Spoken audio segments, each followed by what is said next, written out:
Bill Anders came into the world during a pretty interesting time and place. He is born in Hong Kong in 1934. He is the son of Lieutenant Arthur Anders, who is the executive officer of USS Panay. And the reason that the U.S. Navy is in Hong Kong is because we are doing patrols on the Yangtze River, because this is after the Japanese have invaded Manchuria, and there are indications that they might want to conquer more of China. So our Navy gets sent in to dissuade them from doing any such thing. And the USS Panay, under of the boat of which Arthur Anders is the XO, is one of those river patrol boats that is patrolling the Yangtze. And the USS Panay incident is really the first time that the Japanese and American forces ever exchanged fire with each other. The Japanese later claimed it was an accident. Arthur Anders is wounded in the attack. I think 6, 7, 8 U.S. sailors are killed. The Japanese claim it was just an instance of mistaken identity, but they were probably lying. It was probably a bit of saber rattling. It was probably their cute little way of saying, "Get the hell out of China so we can finish conquering the damn thing." So that's how Anders comes into the world. And after the stuff in China is all over and our Navy gets pulled out of there, he winds up in San Diego, California. Yay, San Diego. He graduates from Grossmont High School, goes to the Naval Academy. And in those days, since there was no Air Force Academy between 47 and 63, everybody who graduated from West Point and Annapolis had the option of going into the Air Force instead of the Army or the Navy, respectively. So Anders does that. He goes to the Naval Academy because, obviously, he's the son of a naval officer, but he wants to fly airplanes, so he serves in the Air Force. He gets selected in Astronaut Group 3 in 1963, the same group as Buzz Aldrin, Gene Cernan, a bunch of other guys you've heard of before. He winds up on Apollo 8 through kind of a haphazard means. He was actually a replacement on the flight. Mike Collins was supposed to be the number 3 man on that flight. Mike Collins throws out his back playing handball. He has to have surgery, so the backup crew guy gets bumped up to the main crew, so then it's Borman, Lovell, and Anders, where before it was Borman, Lovell, and Collins. And you know how it is. When you're a backup crew guy who gets bumped up to the main crew, you kind of feel like a third wheel. And I think Anders, throughout Apollo 8, kind of did feel like a third wheel, because Borman and Lovell, they were best buddies with each other. They had flown together before. They had a very closely established friendship and working rapport. And here's the other thing about Anders, which makes him unique among all the men who have flown to the moon. It was Anders and Ed Mitchell, who were the only two guys who were really very open and frank about the fact that space flight scared the living shit out of me, and I never wanted to do it again after the first time.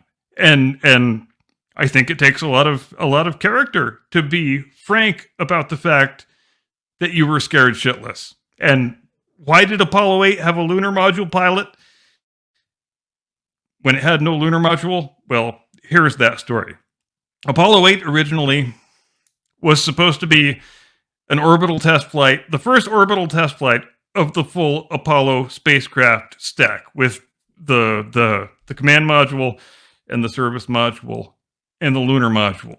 But Grumman was having a hell of a time getting the LEM ready to fly, and it was not ready to fly, or wasn't going to be ready to fly by the date that Apollo 8 was supposed to launch. And so Deke Slayton, the head of the astronaut office, went to the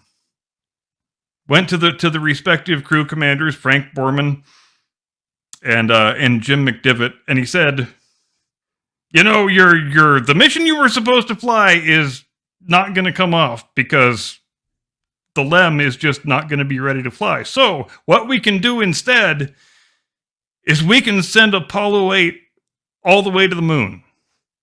Even though we never planned on doing that, we've got no lunar module. We've decided that we can do it, so we're going to do it. So do you want to fly that mission?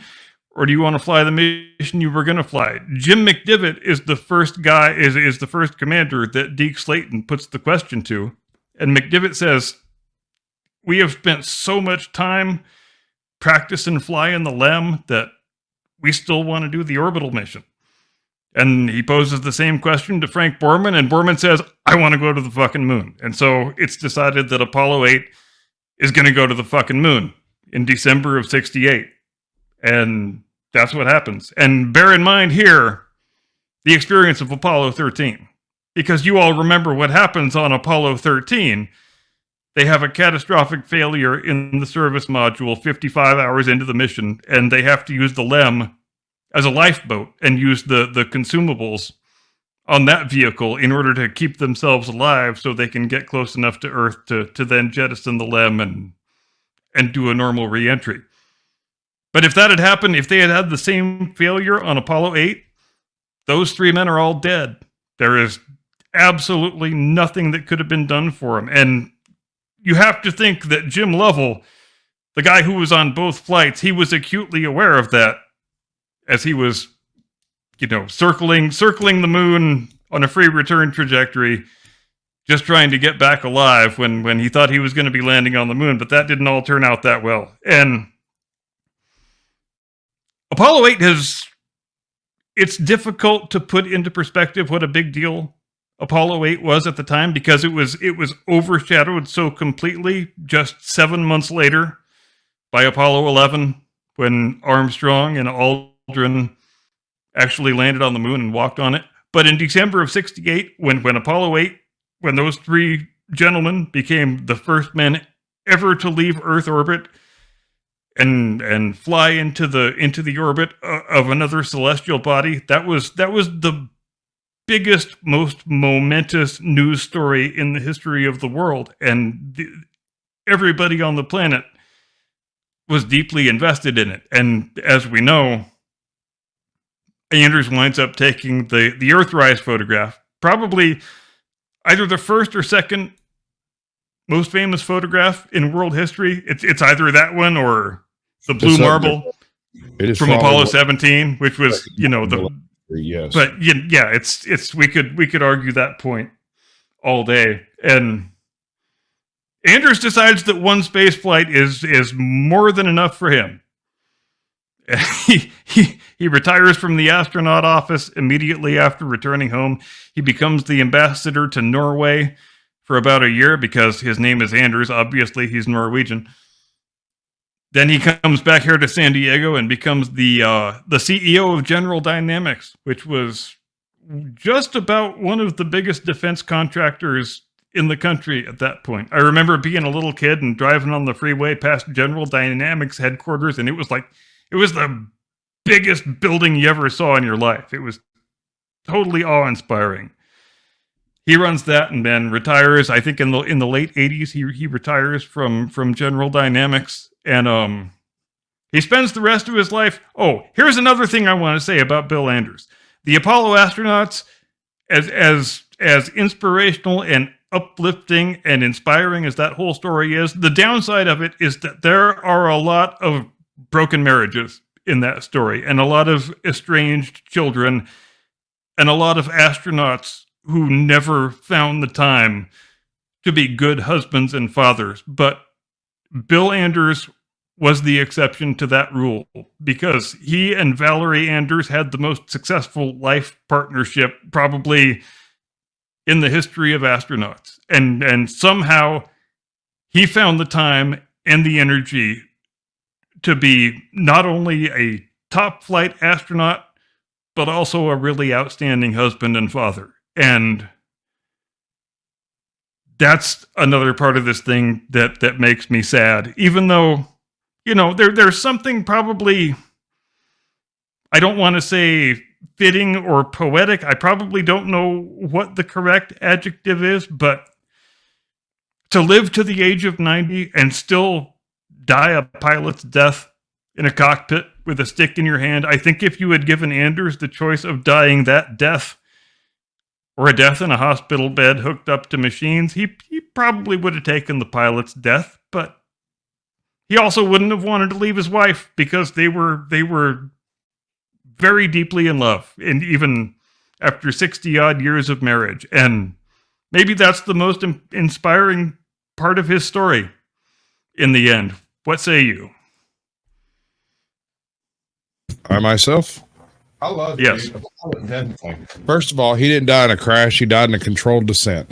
And don't lie to me, that man would not admit to having crashed anything ever.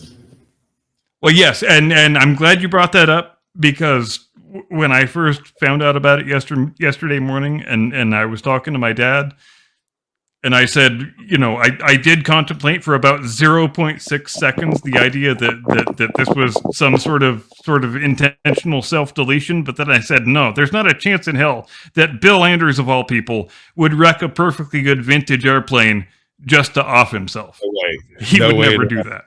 That would be no like way in hell. 5-year-old guy down the street trashing out his 54 Bel Air, the one that he, fixed. Yeah, and even though the guy is 90 years old, he was in such fantastic shape and still capable of so much that you weren't thinking that this is one of the guys who was going to die imminently. So to the extent that a 90-year-old guy dying can be a shock, this was a shock. And maybe that's to his ultimate credit.